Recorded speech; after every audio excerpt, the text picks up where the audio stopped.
স্বাগত জানাচ্ছি প্রিয় শিক্ষার্থী বন্ধুদের। আশা করছি তোমরা সবাই সুস্থ আছো এবং ভালো আছো।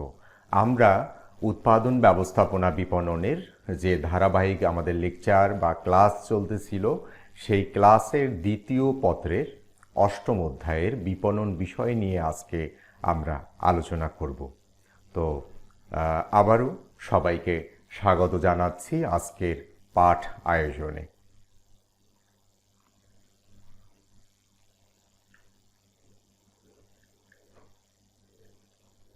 প্রথমেই শিক্ষক পরিচিতি। আমি মোহাম্মদ আল মামুন, প্রভাষক উৎপাদন ব্যবস্থাপনা ও বিপণন, দোলেশ্বর আব্দুল মান্নান আদর্শ মহাবিদ্যালয়। পাঠ পরিচিতি, যেটা প্রথমেই একটু আলাপ করেছি। এই অধ্যায়টা মূলত দ্বিতীয় বর্ষের শিক্ষার্থী বন্ধুদের জন্য। তারপরেও প্রথম বর্ষের শিক্ষার্থী বন্ধুরা, তোমাদের যদি সময় থাকে বা তোমরাও এই পাঠটা ফলো করতে পারো, যেহেতু তোমাদের সবেমাত্র শুরু হয়েছে, তোমাদের হয়তো 5 মাস বা 6 মাস অতিবাহিত হওয়ার পরে আমরা দ্বিতীয় পত্র আর এই অধ্যায়টা হয়তো পড়ানো হবে। বিষয় উৎপাদন ব্যবস্থাপনা ও বিপণন, অষ্টম অধ্যায় বিপণন বিজ্ঞাপন ধারণা নিয়ে আমরা আলোচনা করব এবং বিজ্ঞাপন ধারণার সঙ্গে সঙ্গে আমরা বিজ্ঞাপনের সেই মাধ্যম নির্বাচনের মাধ্যমসমূহ নিয়েও আমরা আলোচনা করব। প্রথমেই পূর্বের লেসনগুলোর মতোই আমাদের সৃজনশীল পদ্ধতির একটা প্রথম দিকে আমরা শিক্ষার্থীদের কিছু ছবি বা যেটাকে আমরা বলে থাকি কন্টেন্ট অথবা অডিও ভিডিও হতে পারে, যেগুলো শিক্ষার্থী বন্ধুদেরকে আমরা প্রথমে দেখানোর চেষ্টা করি এবং দেখানোর ফলে শিক্ষার্থী বন্ধুরা ওই চিত্র থেকে বা ওই কন্টেন্ট থেকে তারা মন্তব্য করে যে আমরা আসলে কি পড়াতে যাচ্ছি সেই বিষয় সম্পর্কে কিছুটা হলেও তারা ধারণা পায়। এই ধারণা পাওয়ার জন্যই আমরা শিক্ষার্থীদের বন্ধুদের পূর্বজ্ঞান যাচাইয়ের জন্য আমরা কিছু ছবি হোক, সেটা মানে ভিজুয়াল কোনো দৃশ্য হোক, যেটাকে আমরা ছবি বলছি, বা সেটা কন্টেন্ট, সবগুলোই তো আসলে কন্টেন্ট। সেটা টেক্সট কন্টেন্টটা ছবি আকারেও হতে পারে, টেক্সট আকারেও হতে পারে, বা অডিও ভিডিও আকারেও হতে পারে। তাহলে আমরা প্রথমে একটা চিত্র দেখতে পাচ্ছি। চিত্রে আমরা দেখতে পাচ্ছি লাইফ বয়ের তার প্রচার প্রসারের জন্য সে বিজ্ঞাপন প্রদর্শন করছেন লাইফ বয়। সেখানে বলছেন যে শুধুমাত্র একটি রেইনকোট আপনার শিশুকে সর্দি কাশি এবং জ্বর থেকে সুরক্ষা নাও দিতে পারে। তাহলে কি করতে হবে? তাহলে সেই লাইফ বয় সাবান দিয়ে জীবাণুমুক্ত হওয়ার জন্য, হ্যান্ড ওয়াশ বলতে পারি, বা সাবান দিয়ে জীবাণুমুক্ত হওয়ার জন্য ভালোভাবে হাত পরিষ্কার করতে হবে। এখন একটা বিষয় আমরা জানি যে বিশ্বব্যাপী একটা করোনা পরিস্থিতি চলছে বা বিশ্বব্যাপী একটা মহামারী চলছে। এই মহামারীর সময় আসলে আমাদের সেই জীবাণু থেকে নিজেদের রক্ষা করাই এখন প্রধান কাজ বা প্রধান বিশেষভাবে বিষয়টিকে বিবেচনা করা হচ্ছে। যে কারণে এই লাইফ বয় তার বিজ্ঞাপনে সেই জীবাণুর প্রসঙ্গটা তুলে ধরেছে। আমরা আরেকটা চিত্রে দেখতে পাই যে হয়তো এটা ক্রিকেটের স্পন্সর, এখন বর্তমান স্পন্সর না, হয়তো পূর্বের কোনো একটা স্পন্সরই বিজ্ঞাপন করছে। আমরা তাসকিন আহমেদকে দেখতে পাচ্ছি, সাকিব আল হাসানকে দেখতে পাচ্ছি সেখানে, এবং ছোট্ট একটা শিশুকে দেখতে পাচ্ছি যে বাঘের মতো গর্জন করছে। অর্থাৎ কিসের বিরুদ্ধে? সেই জীবাণুর বিরুদ্ধে। এখানে এই বিজ্ঞাপনটার স্লোগানে বলা হচ্ছে যে টাইগারদের ফ্যানদের দাও লাইফ বয় স্ট্রং সুরক্ষা। অর্থাৎ টাইগারদের, অর্থাৎ বাংলাদেশ ক্রিকেট সেই টিমের যারা সমর্থক, অর্থাৎ আমরা বাঙালি যারা সবাই বাংলাদেশ ক্রিকেটের সমর্থক, তাহলে সেই সমর্থকদের সুরক্ষার জন্য লাইফ বয় 100% স্ট্রঙ্গার জার্মস প্রোটেকশন, এখানে লাইফ বয় সাবানের সেই স্লোগানে বলা হচ্ছে। তাহলে এটা সম্পর্কে আমরা কি জানতে পারছি? আমাদের প্রিয় শিক্ষার্থী বন্ধুরা এই বিষয়টি সম্পর্কে জানতে পারছে হচ্ছে যে ওই পণ্য বা ওই সেবা সম্পর্ক ধারণা, বা এই পণ্যটা আসলে কি সেবা দিচ্ছে, আমাদেরকে কি ধারণা দিচ্ছে, মানুষের কোন ধরনের প্রয়োজন তারা পূরণ করছে বা কোন ধরনের অভাব তারা পূরণ করছে, সেই বিষয়গুলোকে তারা তুলে ধরছে। এবং সেটা হতে পারে সামাজিক সচেতনতার বিভিন্ন দিক তুলে ধরেও প্রচার কার্যক্রম হতে পারে, এবং অর্থাৎ একজন ব্যক্তির সেই একেবারে বেসিক নিডস, ওয়ান্টস, ডিম্যান্ডস, এই ব্যাপারগুলোকে সামনে রেখে বা এই ব্যাপারগুলোকে বিবেচনা করে বিজ্ঞাপন প্রদান করা হয়ে থাকে। অর্থাৎ একটা পণ্য বা সংক্রান্ত ধারণা ক্রেতা ভোক্তাদের নিকট বা মানুষের কাছে পৌঁছানোর বা পৌঁছানোর যে একটি প্রক্রিয়া, বা এটাকে আমরা বলে থাকি প্রসারমূলক কার্যক্রমকে আমরা হয়তো বিজ্ঞাপন বলবো। তাহলে আমার মনে হয় যে শিক্ষার্থী বন্ধুরা এই চিত্রটা দেখে তারা অবশ্যই মন্তব্য করতে পারবে বা বিষয়টা সম্পর্কে তারা বুঝতে পারবে। যদিও আমার আলোচনার মধ্যে আমি বিজ্ঞাপন শব্দটা বলে দিয়েছি, এবং বিজ্ঞাপন এমন একটা বিষয় যে আমরা প্রতিনিয়তই মানে ঘর থেকে এক পা বাহির হলে অথবা টেলিভিশন, ইন্টারনেট ব্যবহার করলে প্রতিনিয়তই আমরা বিজ্ঞাপন দেখে থাকি। অনেক সময় আমরা এত বেশি বিজ্ঞাপন দেখে থাকি যে বিজ্ঞাপনের ফলে আমরা বিরক্ত বোধ করি। কিন্তু আসলে মানুষকে অবহিত করা, কোনো পণ্য বা ধারণা সম্পর্কে জানানোর প্রধান মাধ্যম হচ্ছে বা সবথেকে জনপ্রিয় মাধ্যম হচ্ছে বিজ্ঞাপন, যেটাকে প্রসারের একটা হাতিয়ার আমরা বলে থাকি। যে বিজ্ঞাপন হচ্ছে প্রসারমূলক কার্যক্রমের একটা হাতিয়ার। আমরা আরও একটা চিত্রে দেখতে পাচ্ছি যে এখন বর্তমান সময়ে আসলে ডক্টররা আমাদের ফ্রন্টলাইন যোদ্ধা আমরা বলে থাকি। অর্থাৎ সেই মানে ভাইরাসের বিরুদ্ধে সম্মুখ সমরের যে মানুষটা লড়াই করে যাচ্ছে, সেই মানুষটা হচ্ছে ডক্টর, নার্স এবং মেডিকেলের সঙ্গে, স্বাস্থ্যসেবা খাতের সঙ্গে যারা যে মানুষগুলো জড়িত। তাহলে গ্রামীণ ফোন এই উপলক্ষে, এই সংকটকালীন সময়ে তারা একটা বিশেষ সুবিধা দিচ্ছে, সেই সুবিধা তারা বিজ্ঞাপনে তুলে ধরছে। তারা হয়তো একটা প্যাকেজ দিচ্ছে যে 5 জিবি ইন্টারনেট এতটা একটা নির্দিষ্ট টাকায় পাওয়া যাবে 1 মাসের জন্য। এবং সেই 5 জিবি দ্রুতগতির ইন্টারনেট দিয়ে কী হবে? সেই ডক্টররা তাদের এই সংকটকালীন সময় যোগাযোগ রক্ষা করা, হসপিটালের সঙ্গে, পেশেন্টদের সঙ্গে অথবা বাবা মার সঙ্গে, তাদের পরিবারের সঙ্গে যোগাযোগ রক্ষা করার মাধ্যমে তারা নিরবচ্ছিন্নভাবে তারা দ্রুতগতির ইন্টারনেটের মাধ্যমে যোগাযোগ সম্পন্ন করা সম্ভবপর হবে। তাহলে আমরা গ্রামীণ ফোনের এই বিজ্ঞাপন চিত্রে আমরা এই মেসেজটা দেখতে পাই। এটাও সেই দ্রুতগতির ইন্টারনেট সেবা বা গ্রামীণ ফোনের ডাটা সেবার একটা মেসেজ বা একটা বিজ্ঞাপন বা একটা প্রচার আমরা বলে থাকি, প্রসার আমরা বলে থাকি। তাহলে আমরা এবার দেখব যে ডক্টর তার ছোট্ট মেয়ের সঙ্গে যোগাযোগ করছেন। ছোট্ট মেয়ে বলছেন যে বাবা খাওয়ার পরে, মানে বাবা বলছেন মেয়েকে যে বাবা খাওয়ার পরে মাস্ক পরতে ভুলো না কিন্তু, ঠিক আছে? বাবা বলছে। তারপরে হচ্ছে মানে ছোট্ট মেয়ে বাবাকে বলছে, এখন বাবা বলছে হ্যাঁ মা, একদম ক্লিয়ার, মানে অর্থাৎ কথাটা শোনা যাচ্ছে, ক্লিয়ার কথাটা শোনা যাচ্ছে। তাহলে গ্রামীণ ফোন তাদের বিজ্ঞাপনে এই দ্রুতগতি ইন্টারনেট ডাটা সেবা অথবা দ্রুতগতি নেটওয়ার্ক সিস্টেমের এই বিষয়টাকে তুলে ধরছে। এবং এখানে আরও বলছে যে দেশ জুড়ে কথা হোক আরও পরিষ্কার। আমরা জানি গ্রামীণ ফোনে খুব জনপ্রিয় একটা বিজ্ঞাপন ছিল এক সময়, যে দূরত্ব যতই হোক কাছে থাকুন গ্রামীণ ফোন। অর্থাৎ গ্রামীণ ফোনে সেই দ্রুতগতির ইন্টারনেট সেবা, তাদের সেই মানে শক্তিশালী নেটওয়ার্ক সেবার মাধ্যমে তাদের ক্রেতা ভোক্তাদের অর্থাৎ গ্রাহকদের সঙ্গে যোগাযোগ তৈরি করার যে একটা প্রত্যয়, একটা কার্যক্রম এবং বিজ্ঞাপন প্রচেষ্টা, সেই বিষয়টাকে বলা হচ্ছে। আমরা আর একটা চিত্র দেখতে পাচ্ছি, আমাদের সবার প্রিয় খেলোয়াড়। আমরা জানি যে এখন পৃথিবীতে যে কয়েকজন খেলোয়াড় খুব প্রিয় সবার, বা আমরা সবাই তাদেরকে চিনি, তার মধ্যে লিওনেল মেসি, নেইমার এবং ক্রিস্টিয়ানো রোনালদো।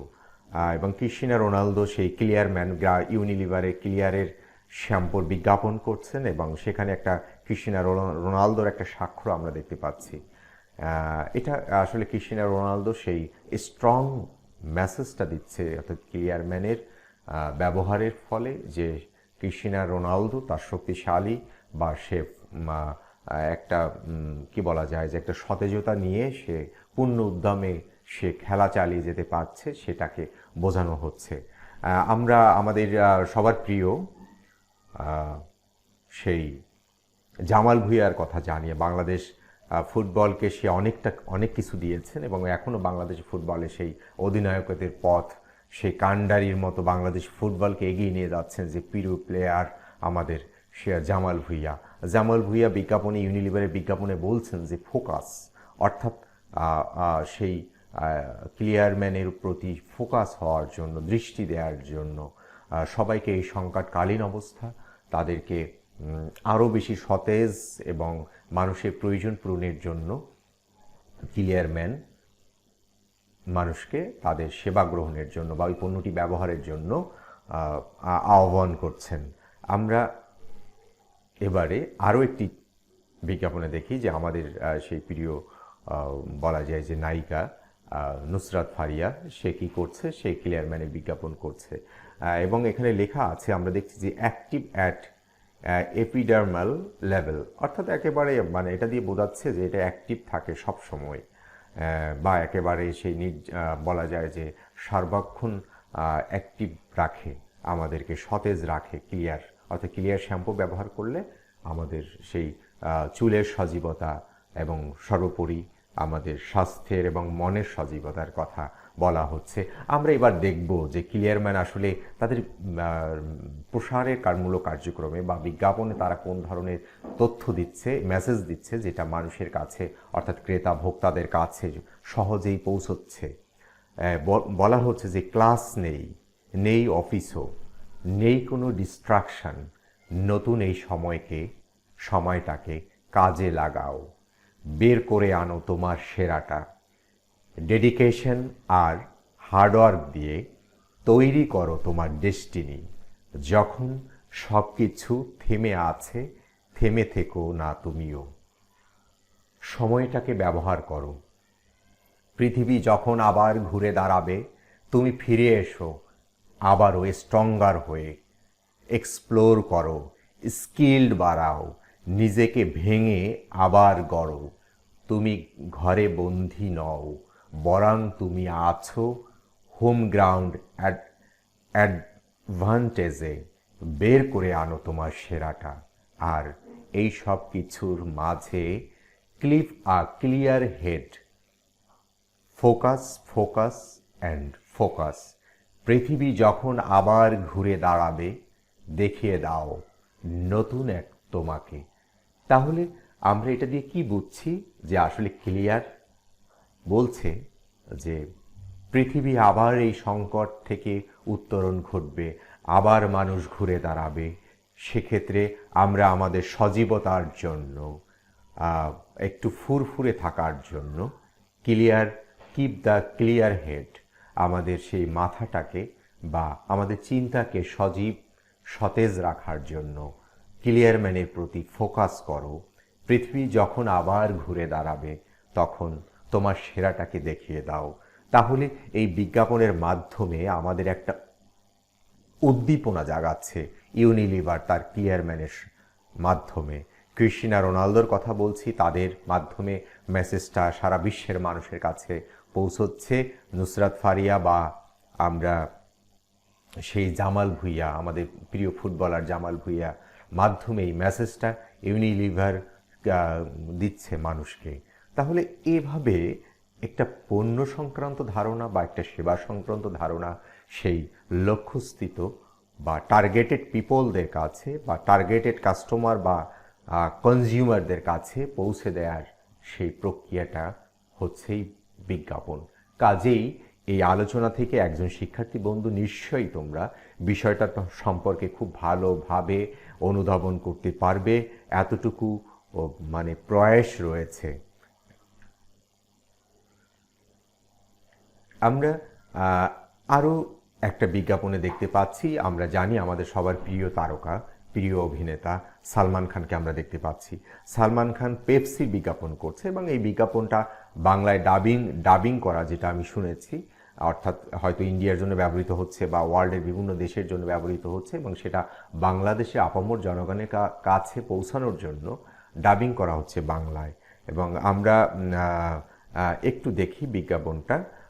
বিজ্ঞাপনের একটা দৃশ্যে বলা হচ্ছে যে একটা ছেলে মেয়ে গ্রুপ স্টাডি করছে তার ইউনিভার্সিটির কোনো লাইব্রেরিতে।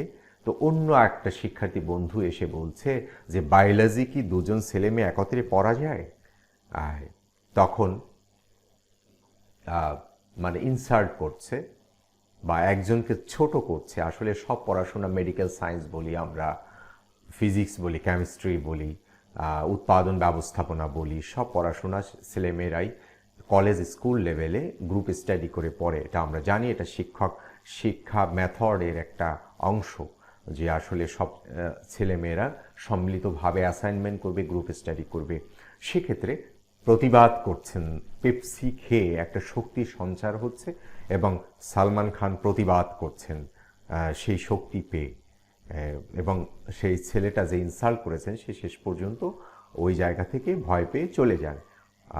অর্থাৎ আমাদের সেই প্রতিবাদের ভাষা, আমরা সমাজের নানা ধরনের অন্যায় দেখি এবং আমরা অনেক সময় প্রতিবাদের ভাষা পাই না।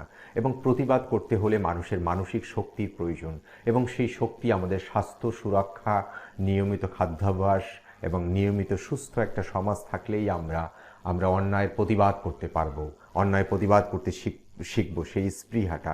তাহলে সেই স্পৃহাটা পেপসি কোম্পানি বলছেন যে পেপসি খাওয়ার মাধ্যমে, শক্তি সঞ্চারের মাধ্যমে, অর্থাৎ মানসিকভাবে সুস্থ থাকার মাধ্যমে আমরা অন্যায়ের প্রতিবাদ করতে পারবো। এবং সেটা হচ্ছে পেপসি কোম্পানির স্লোগান, এবং সেই বিজ্ঞাপনটা দিচ্ছে আমাদের সবার প্রিয় তারকা সালমান খান বিজ্ঞাপনটা দিচ্ছে। আমরা দেখতে পাচ্ছি যে পেপসি ফ্রি পেপসি চান বা বার্গার খান, এটা পাঠাও তাদের সেই সেবা প্রদান করছে। এখানে আমরা দেখতে পাচ্ছি যে সেই বার্গারের সঙ্গে বা ভারী খাবারের সঙ্গে সেই পেপসি খেলে একটা কি হয় যে সেই একটা শক্তি সঞ্চার হয় বা খাবারটা হজম হয়, যেভাবেই আমরা বলি না কেন, বা আলাদা একটা রেসিপিতে আলাদা একটা বা একটা অন্য ধরনের একটা প্রশান্তি তৈরি হয় মানুষের মাঝে। তাহলে এই পেপসির এ ধরনের একটা আমরা উপস্থাপনা, একটা বিজ্ঞাপন আমরা দেখতে পাচ্ছি। এখন আমার মনে হয় যে শিক্ষার্থী বন্ধুরা বিষয়টি সম্পর্কে অবগত হয়েছে। ইতিমধ্যেই আমি আলোচনার মাধ্যমে বলে দিয়েছি যে আমরা বিজ্ঞাপন নিয়ে আলোচনা করছি। তাহলে শিক্ষার্থী বন্ধুরা নিশ্চয়ই তোমরা বুঝতে পারবে যে আমি যে আলোচনা করছিলাম, আলোচনাটা হচ্ছে বিজ্ঞাপন। এখন তাহলে আমরা আজকের আলোচনায় পাঠ ঘোষণা করব, বা আজকের আলোচনা থেকে আমাদের শিক্ষার্থী বন্ধুরা কি বুঝতে পারবে। পাঠ ঘোষণার পরেই আমরা আমাদের শিখন ফল নিয়ে আলোচনা করব। তাহলে পাঠ ঘোষণা বা এসো আমরা শিক্ষার্থী বন্ধুরা আলোচনা আজকের পাঠ্য বিষয়ে বোঝার চেষ্টা করি। তাহলে পাঠ ঘোষণার এই অংশে আমরা দেখতে পাচ্ছি যে বিজ্ঞাপনের আমরা বর্ণনা দিতে পারবো। বিজ্ঞাপনের মাধ্যম, আমরা যে মাধ্যমে বিজ্ঞাপনগুলো দিব সেটা হতে পারে রেডিও, টেলিভিশন, অনলাইন, সংবাদপত্র ইত্যাদি নানা মাধ্যম হতে পারে, ম্যাগাজিন হতে পারে। সেই বিজ্ঞাপনের মাধ্যমের প্রকারভেদগুলো আমরা দেখব। এবং আমরা এখানে বলছি যে বিজ্ঞাপন হলো অর্থ প্রদত্ত নৈর্ব্যক্তিক উপস্থাপনা, যেটাকে আমরা নন পার্সোনাল প্রেজেন্টেশন আমরা বলে থাকি, যেটা কোনো একটা মাধ্যমে উপস্থাপন করা হয়, অর্থাৎ একজন ব্যক্তি সেখানে উপস্থিত থাকে না। সেটাকে আমরা বলছি যে নন প্রেজেন্টেশন বা একজন ব্যক্তি নন পার্সোনাল প্রেজেন্টেশন, একজন ব্যক্তির উপস্থিতি নাই, কিন্তু ব্যক্তির কথাগুলো ধারণ করেই অন্য একটা মাধ্যমে উপস্থাপন করা হয়। তাহলে এখানে বলা হচ্ছে বিজ্ঞাপন হলো অর্থ প্রদত্ত নৈর্ব্যক্তিক উপস্থাপনা, নন পার্সোনাল প্রেজেন্টেশন। ব্যাখ্যা করো। পাঠ আমরা ঘোষণা করছি এবার।